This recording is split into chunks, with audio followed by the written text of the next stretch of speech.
Selamat mendengarkan podcast ini. Saudara-saudaraku sekalian, menghayati kemuliaan Allah atau keagungannya atau kedahsyatan kehormatannya itu bertahap dan memang melalui proses. Begitu mudah kita mengatakan Allah itu maha besar, maha agung, maha mulia. Tetapi menghayati kedahsyatan Allah itu ternyata bertahap, saudaraku. Proses. Semakin orang tidak terikat dengan keindahan dunia dan segala hiburannya, semakin seseorang hidupnya benar-benar bersih, maka penghayatannya terhadap kedahsyatan Allah akan bertambah pula. Dan itu tidak bisa dibagikan kepada orang lain. Karena masing-masing mendapatkan pengalaman pribadi. Menurut saya, dari apa yang saya pahami, dan pasti ini logis, saudara setuju. Suatu hari ketika kita menghadap Allah, ternyata kedahsyatan dari Allah, yaitu keagungan dan kemuliaannya, tidak terukur. Tidak ada batasnya. Tidak ada kata yang bisa menuliskan, mengucapkan, mewakili saudara kedahsyatan keagungan Allah itu. Dan ternyata sikap hormat kita kepada Allah belum pantas atau belum patut.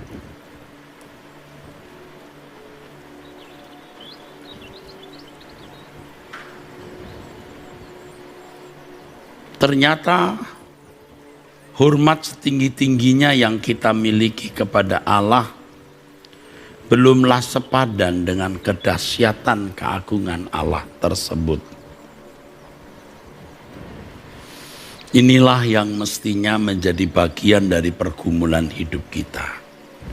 Makin kita tidak terikat dengan percintaan dunia, semakin kita hidup bersih, makin mengalami kedahsyatan keagungan kemuliaan Allah, sehingga pada waktu kita menyembah Allah, ya, penyembahan kita itu benar-benar berkualitas baik atau berkualitas tinggi. Jadi kalau kita berkata bersama malaikat di surga nyanyikan kidung pujian, saya kira ada kesenjangan jauh antara sikap hormat malaikat kepada yang mulia Allah Bapa dengan kita. Ya, asal kita mau belajar terus, mau bertumbuh terus, saudaraku. Ya, ini memang sangat subjektif. Saudara boleh terima atau boleh tidak. Tetapi ini bagian dari pengembaraan rohani, perjalanan rohani yang saya jalani, sehingga saya bisa mengemukakan hal ini. Sejauh ini, saudara, saya menangkap kebenaran ini dari pengalaman pribadi. Tentu jam-jam panjang, tengah malam sampai dini hari, saya berlutut di kaki Tuhan. Dan sekarang saya mengajak saudara setiap pagi jam 5. Dan jam 5 kurang 20, kurang seperempat sudah saya mulai.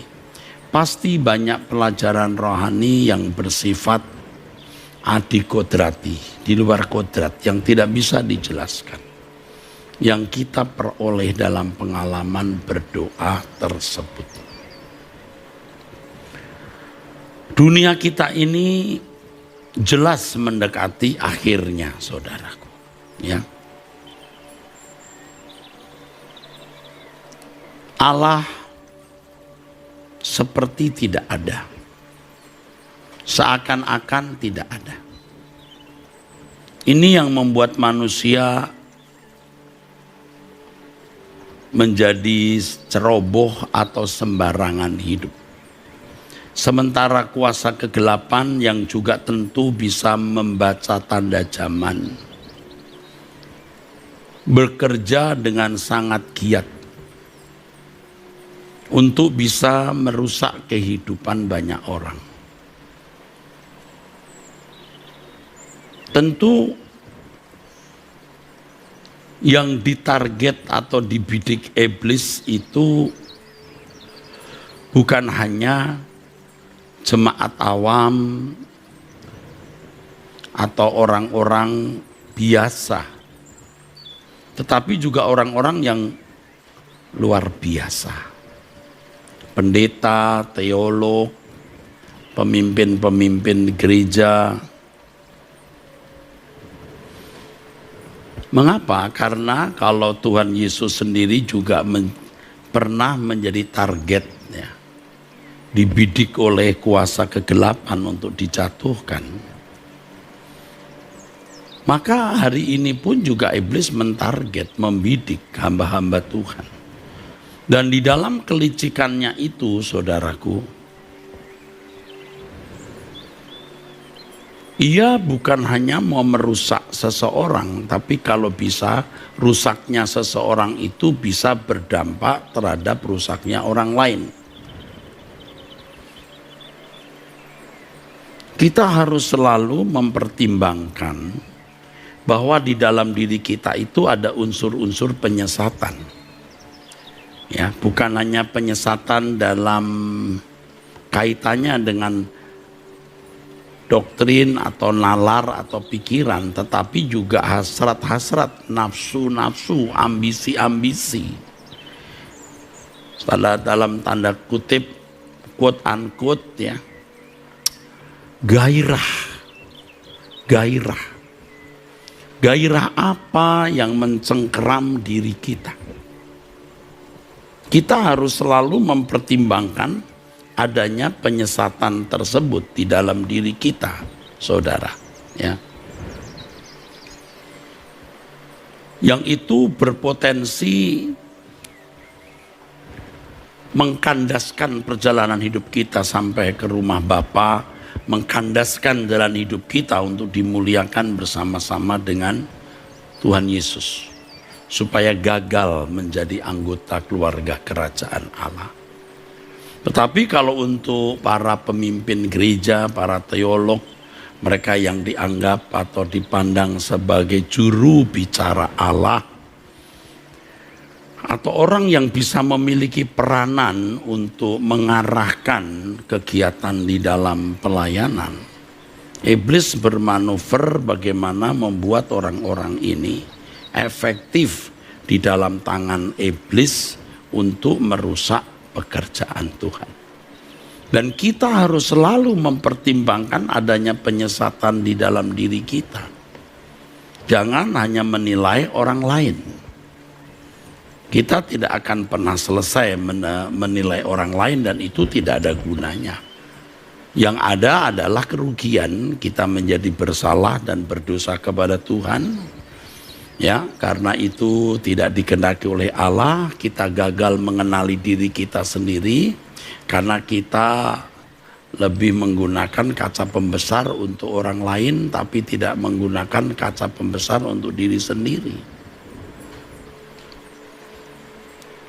Nah, saudara, untuk memiliki kepekaan melihat diri sendiri dengan jujur sekaligus proses perubahannya, ya. Sebab untuk memiliki gairah yang murni itu juga perlu proses. Ya. Gairah yang murni yang kita miliki itu tidak satu hari kita peroleh, saudara.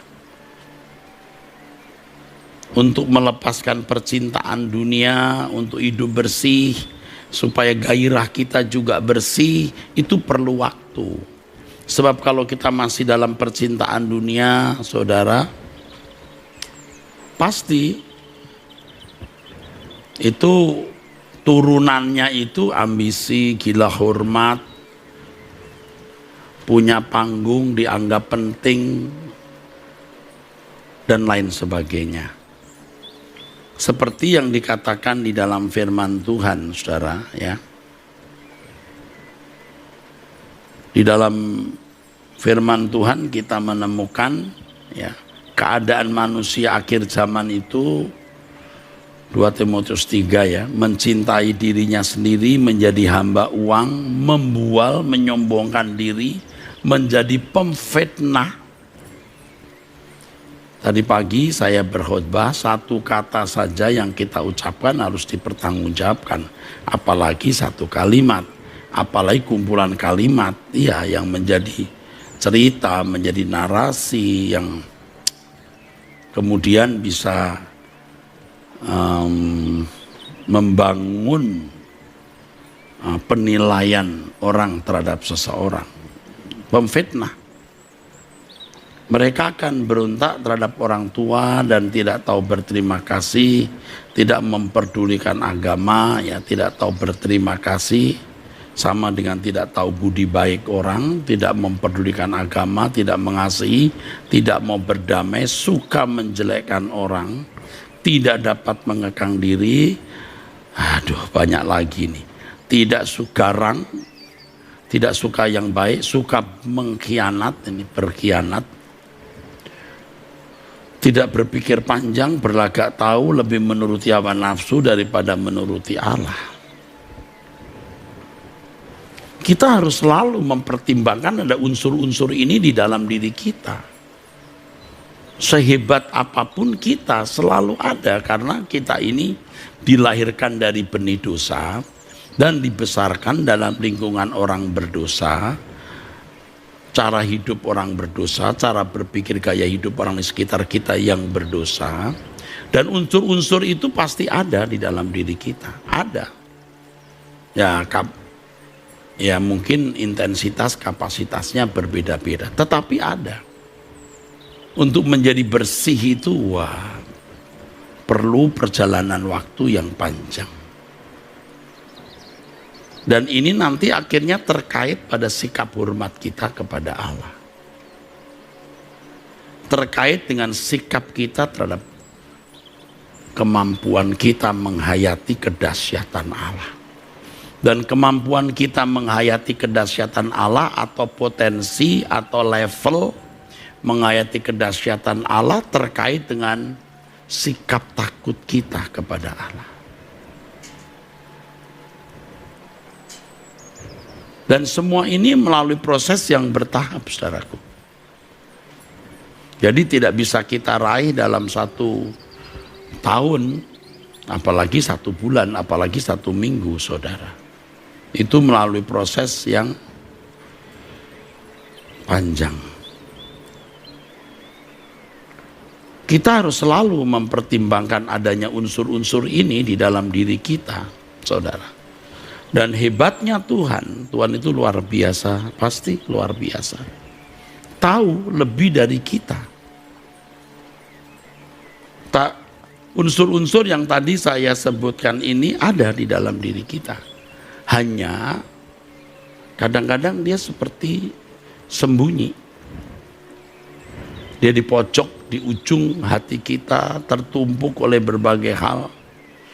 Dan muncul pada saat-saat tertentu, ya, mencintai diri sendiri, menjadi hamba uang, ya, materialistis, membual, menyombongkan diri, sikap mau dinilai hebat, menjadi pemfitnah, ya.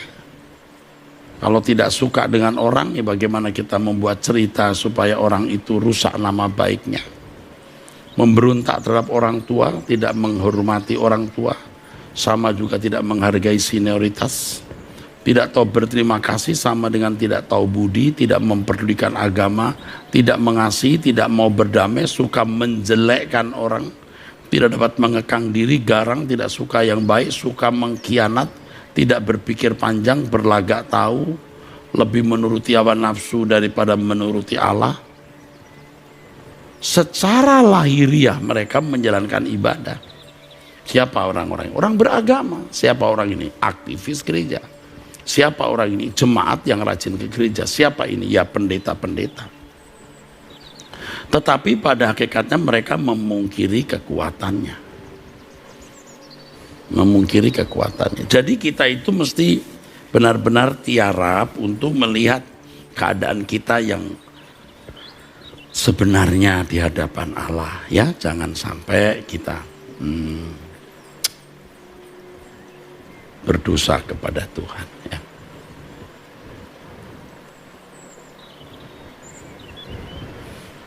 Jangan sampai kita nanti di hadapan Allah ternyata berantakan wajah batiniah kita. Pada hakikatnya mereka memungkiri kekuatannya. Kekuatan ibadah itu apa? Ya kehidupan seperti Kristus. Itu intinya. To be like Christ, seperti Kristus. Itu. Jadi Allah Bapa mengendaki orang percaya ini menjadi seperti Yesus. Cukup. Dah, itu saja. Mau jemaat awam, mau aktivis, mau pendeta, mau siapa. Pokoknya menyenangkan hati Allah. Jadi secara lahiriah mereka menjalankan ibadah mereka, tapi pada hakikatnya mereka memungkiri kekuatannya. Kekuatannya apa? Ya itu. Berkenan kepada Allah, itu saja. Percayalah saudara, inti ibadah itu hanya itu. Bagaimana hidup kita berkenan kepada Allah. Udah itu saja. Itu saja, entah Anda ibu rumah tangga atau wanita karir, business woman, apakah saudara jemaat awam atau pendeta, intinya cuma berkenan kepada Allah. Ini hakikat ibadah itu ini. Jangan sibuk, tapi yang satu ini tidak kita perhatikan, namanya menyangkali hakikat ibadah. Sibuk dengan banyak hal, tapi menyangkali hakikat ibadah itu. Menyangkali hal ini karena tidak fokus. Makanya tidak heran kalau di rapat-rapat pendeta bisa terjadi konflik-konflik yang tidak beda dengan pertemuan para politisi. Iya, saudara, itu bukti. Nah, iblis tahu bahwa orang-orang seperti saya ini atau para pendeta dan pemimpin-pemimpin itu efektif sekali untuk menghancurkan pekerjaan Allah yang besar. Maka harus dihancurkan. Kita harus selalu mempertimbangkan adanya penyesatan di dalam diri kita. Penyesatan di situ bukan hanya dalam arti pengajaran ya saudara, tapi gairah, hasrat, keinginan. Dan itu kita berpotensi. Masih ada tuh nafsu-nafsu rendah, hasrat-hasrat yang tidak sesuai kehendak Allah yang melekat di dalam diri kita. Kita, saudaraku, harus mewaspadai itu. Karena ini sudah ada dan tumbuh dalam perjalanan waktu yang panjang. Yang tidak tergerus secara otomatis waktu kita di sekolah tinggi teologi. Ketika ilmu teologi segudang di otak kita, itu tidak otomatis gairah negatif itu luruh atau gugur. Nah, banyak orang tidak menyadari hal itu. Yang akhirnya menjadi pendeta bukan karena mau menjadi alat di dalam tangan Allah, tetapi tanpa dia sadari menjadi alat di tangan iblis. Bahaya, saudara. Nah, kalau kita memeriksa diri kita, kita akan selalu menemukan kekurangan, kelemahan kita yang kalau itu dipelihara, dibiarkan berkembang, menghancurkan hidup kita, mengkandaskan perjalanan kita ke Yerusalem baru dan membuat banyak orang ikut jatuh. Mengerikan, saudara. Nah, kalau setan sudah tidak bisa menyerang kita, dia akan menyerang orang di sekitar kita. Bagaimana orang di sekitar kita akan jatuh. Atau setan pakai orang-orang tertentu yang tidak rohani, tapi merasa diri rohani, untuk menghancurkan pekerjaan Allah. Orang-orang yang asik dengan satu kegiatan pelayanan, yang dia merasa bahwa itu menyenangkan, tetapi korbannya luar biasa, pekerjaan Tuhan yang dikorbankan.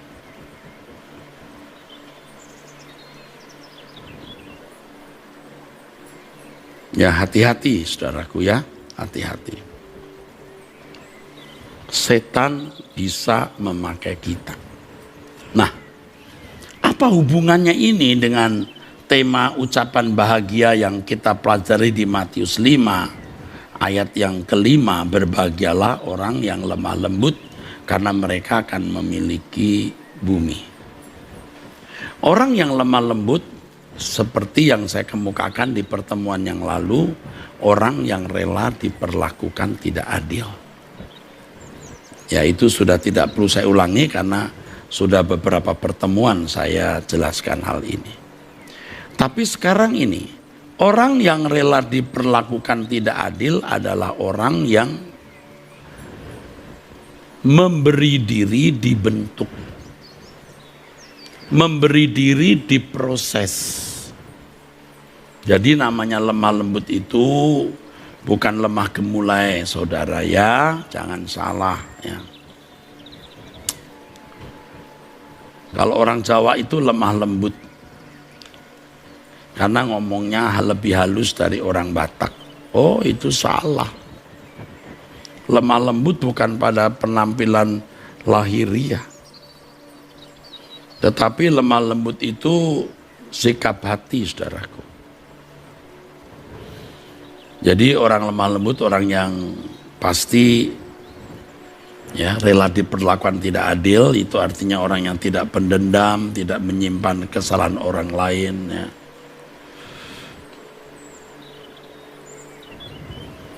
Ya, itu nanti lain waktu kita bahas kalau kita punya waktu ya, khusus pendendam misalnya ya.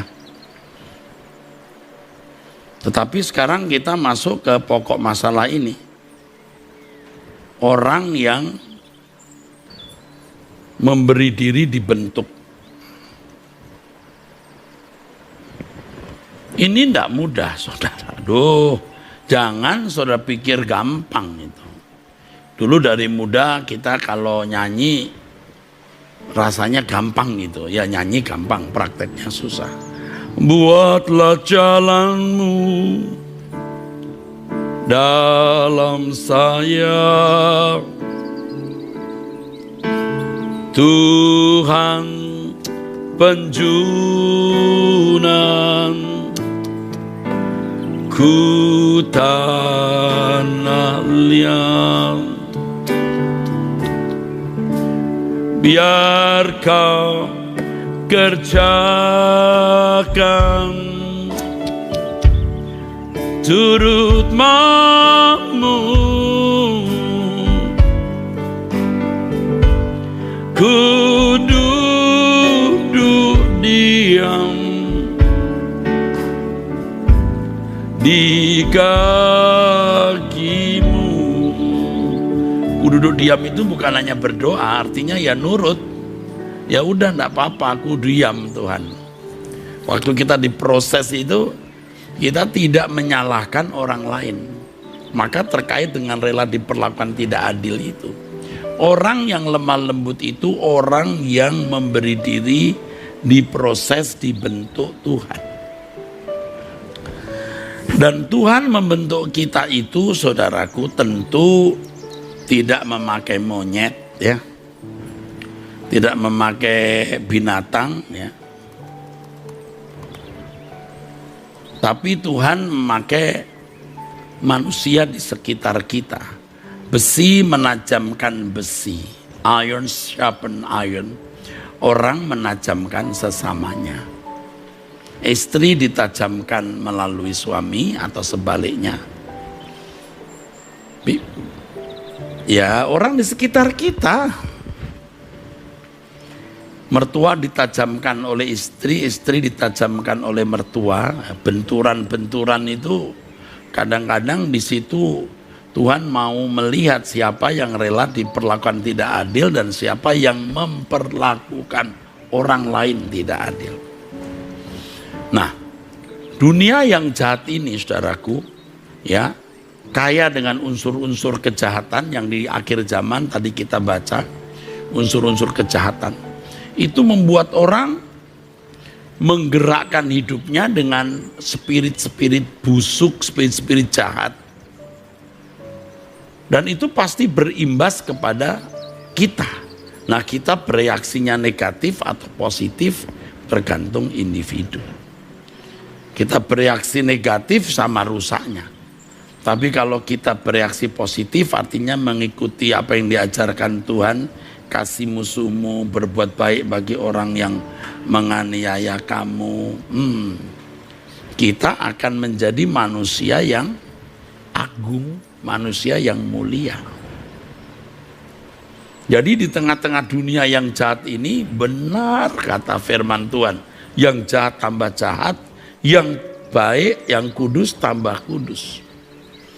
Tapi saudara, tidak mudah. Tuhan tahu ada unsur-unsur itu di dalam diri kita.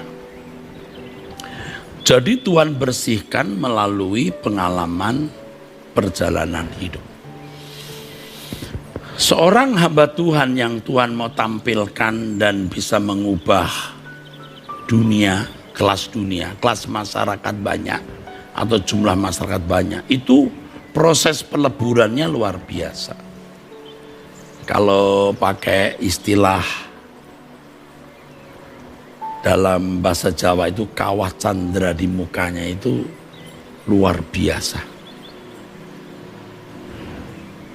Kawah candra di muka, ya, membuat orang keluar jadi pendekar, ya itu. Kawahnya itu loh. Nah, banyak orang pengen kawah hangat. Hangat-hangat, berendam, seneng dia. Kawah ini melonyoh, luruh semua unsur-unsur kejahatan, jadi emas murni. Dulu waktu muda kita nyanyi lagu ini, ternyata salib yang kita bayangkan jauh lebih ringan dari salib yang kita pikul. Jalan yang kita lalui dulu kita bayangkan, waduh ternyata jalan yang kita lalui hari ini jauh lebih berat dari yang pernah kita bayangkan. Dulu kita tidak tahu, kita innocent. Kita dengan polos nyanyi, buatlah jalanmu dalam saya. Saudara, dulu waktu kita muda kita nyanyi lagu ini nangis juga, saudara. Karena waktu itu kita juga diproses. Proses, saudara. Kalau saya diprosesnya, ya pergi pelayaran naik bus numpang, tidak punya ongkos. Dari pagi sampai sore tidak makan, lalu makan-makan kita di asrama. Sudah nasi-nasi yang dikumpulkan, ya bukan bekas nasi yang tidak dimakan, sudah campur kuah itu nasi jadi bengkak kayak kodok bangkong, jadi besar-besar gitu. Rasanya jadi anyep, harus kita kasih garam lagi. Saya pernah cerita bagaimana di depan asrama sekolah Alkitab itu ada encek-encek ya, jual bakso babi, kupingnya usus gitu-gitu ya, pakai sepeda ya. Terus belakangnya pakai apa itu, yang dulu ada gambar biru-biru itu ya. Udah, saya datang dibilang cek-cek minta kuahnya karena nggak bisa beli. Ada itu cek, nggak lihat muka saya, dia nggak lihat muka saya, dia begini aja. Rela nggak rela, aduh rela nggak rela, dia ciduk gini. Ada kuahnya saja enak sekali saudaraku. Dengan nasi yang itu tadi, waduh enak sekali, ampun deh. Tapi kalau saya punya duit tentu saya beli juga saudara. Dan sambelnya itu pedesnya enggak kira-kira.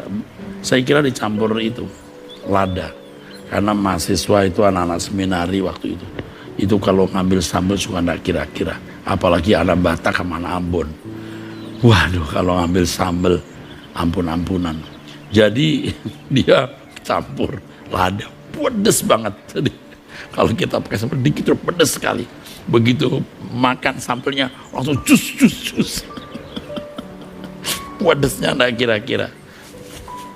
Saya bilang cek. Minta kuahnya cek. Dia begini. Rela nggak rela itu. Aduh. Saya waktu itu sebenarnya nggak miskin saudara. Tapi sangat miskin. Bener-bener numpang, naik bus saja numpang saudara. Bayangkan kalau bus itu dari Tambun Bekasi ke Pulau Gadung. Waktu Pulau Gadung menjadi luar kota ya. Waduh kalau tidak ada orang menghentikan bus, saya tidak bisa menghentikan karena saya numpang. Begitu orang naik saya baru ikut naik. Waduh kalau nyanyi lagu buatlah jalanmu, wah kita nangis Pumbai. Tapi hari ini salib saya lebih berat dari numpang bus. Ternyata salib saya hari ini, proses yang saya alami lebih berat. Lebih berat. Tapi kan memang kita mau dihindarkan Tuhan dari anak setan. Supaya tidak jadi anak setan. Nah, Tuhan membentuk kita itu, menajamkan kita.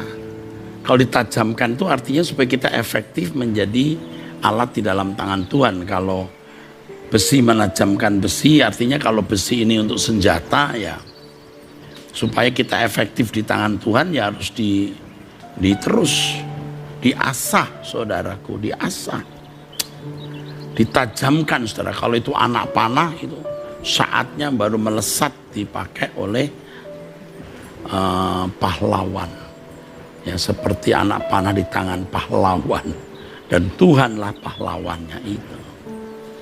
Jadi apapun yang terjadi harus kita syukuri karena ini bagian dari proses menghindarkan kita dari anak setan, dan kita diproses untuk efektif di tangan Tuhan dengan meluruhkan semua unsur-unsur dosa, unsur-unsur spirit yang Tuhan tidak kehendaki yang masih melekat di dalam diri kita. Nah, sebenarnya ya Bapak Ibu, tidak banyak orang yang mengalami proses ini. Tidak banyak. Saudara mengerti, tapi saudara mungkin tidak mengalami. Jangan-jangan saudara menjadi pelaku dari si penjahat-penjahat itu. Jadi kalau istri-istri mengadu ya, Pak suami saya begini begitu, ya udah Bu, terima saja. Aduh Pak, enak di dia, susah di saya. Oh enggak, enak di Ibu, susah di dia. Kenapa? Kenapa Bu? Ayo. Ibarat sepatu ya Bu, Ibu sepatunya dia sikatnya. Ibu disikat terus, Ibu mengkilat. Dia jebol. Kan begitu. Jangan berkata, wah enak di dia, susah di saya. Enggak, terbalik Bu. Jadi kalau kita dizolimi, kita dilukai, kita dikhianati, kita ya mengalami bullying, perlakuan tidak adil, nama baik kita dirusak, itu sebenarnya membersihkan unsur-unsur dosa di dalam diri kita. Masih ada unsur gila hormat, masih ada unsur bangga dipuji, masih ada unsur senang kalau kita dibanggakan. Makanya Tuhan proses kita dengan cara begitu. Dan kalau kita lemah lembut ya kita terima.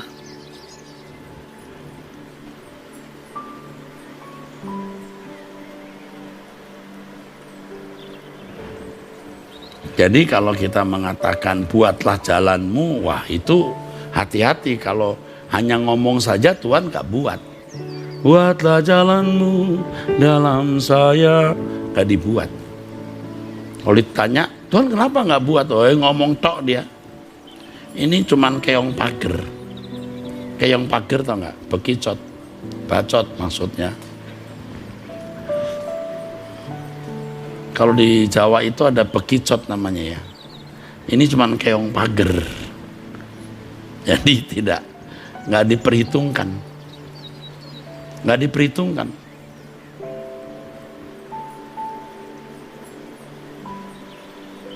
Tapi kalau saudara mengasihi Tuhan, tulus, wah digarap. Buatlah jalanmu dalam saya. Langsung itu iblis lihat nih hambamu satu ini. Oh iya, ayo kerjain dia. Nah, iblis dapat surat izin mencobai. Dari sisi iblis dia mau menghancurkan seperti Ayub.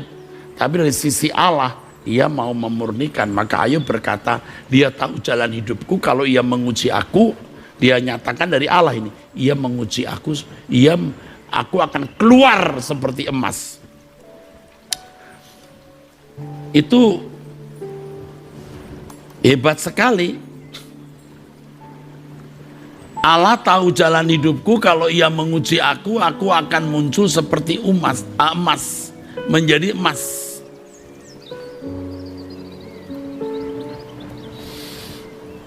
Loh, kalau kita lihat kisah Ayub, saudaraku, Ayub pasal 23 ayat 10 ini, karena ia tahu jalan hidupku, seandainya ia menguji aku akan timbul seperti emas. Loh, kan yang menggarap Ayub itu setan, saudara. Setan. Tapi Ayub memaknai itu tindakan Allah. Jadi kalau saudara dengan tulus mengatakan, buatlah jalanmu dalam saya, itu ngundang setan. Loh, benar ini. Tapi kalau tidak nyanyi, tidak mengasihi, ya udah dimiliki setan, udah dimiliki setan. Nah, orang-orang seperti ini yang tulus, orang-orang yang diproses. Dan percayalah saudara, makin efektif bagi Tuhan. Berapa kali saya mendapat SMS atau langsung orang berkata, Pak, undang dong saya di gereja Bapak. Yang begini jangan diundang. Orang yang ngangkat diri mau cari-cari kesempatan begini, orang yang tidak layak ditampilkan. Tapi kalau orang diproses Tuhan, itu Tuhan akan tampilkan sendiri. Apa sih artinya dipakai Erastus? Bisa apa dia? Tapi kalau Tuhan yang pakai kita sampai ke ujung langit, ke ujung bumi, kita pasti ditampilkan Tuhan.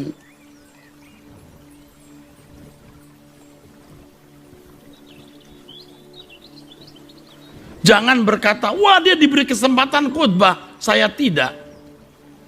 Ya, kita kalau menghormati pimpinan, respect, ya kita tahulah saudaraku, orang punya kebijakan. Kecuali pimpinanmu itu anakmu, kurang ajar itu, nggak bisa diatur. Tapi kalau dia bapakmu kan nggak boleh kamu atur-atur. Apalagi kalau pimpinanmu lebih tua, lebih pengalaman, punya prestasi hidup, jelas dia punya pertimbangan. Jangan Anda nilai dari perspektif Anda. Nih lihat nih pengerja-pengerja di banyak gereja sejak muda, saya sering melihat yang begitu. Dari dulu umur saya itu 80% itu di gereja, saudaraku. Dan di lingkungan para pendeta-pendeta di sinode, di sekolah Alkitab, udah banyak cerita, banyak tahu yang tidak bisa saya kemukakan dalam satu kali kesempatan. Itu benar. Orang yang lemah lembut itu orang yang menerima didikan Tuhan, hajaran Tuhan, saudaraku. Orang-orang hebat itu orang-orang yang dihajar Tuhan. Tadi saya berkata naik bus numpang, aduh itu menyakitkan. Ternyata itu belum menyakitkan. Masih ada proses yang lebih berat dari hal itu. Lebih berat dari hal itu, saudaraku. Seiring dengan perjalanan waktu kita.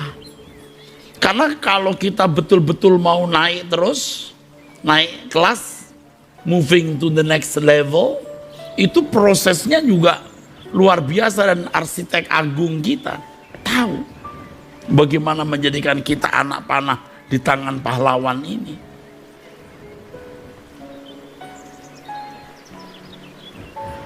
Saya bersyukur karena saya diproses Tuhan, saudara. Karena watak saya ini buruk. Watak saya itu buruk. Dan bagaimana saya menjadi seperti hari ini? Waduh, itu prosesnya luar biasa.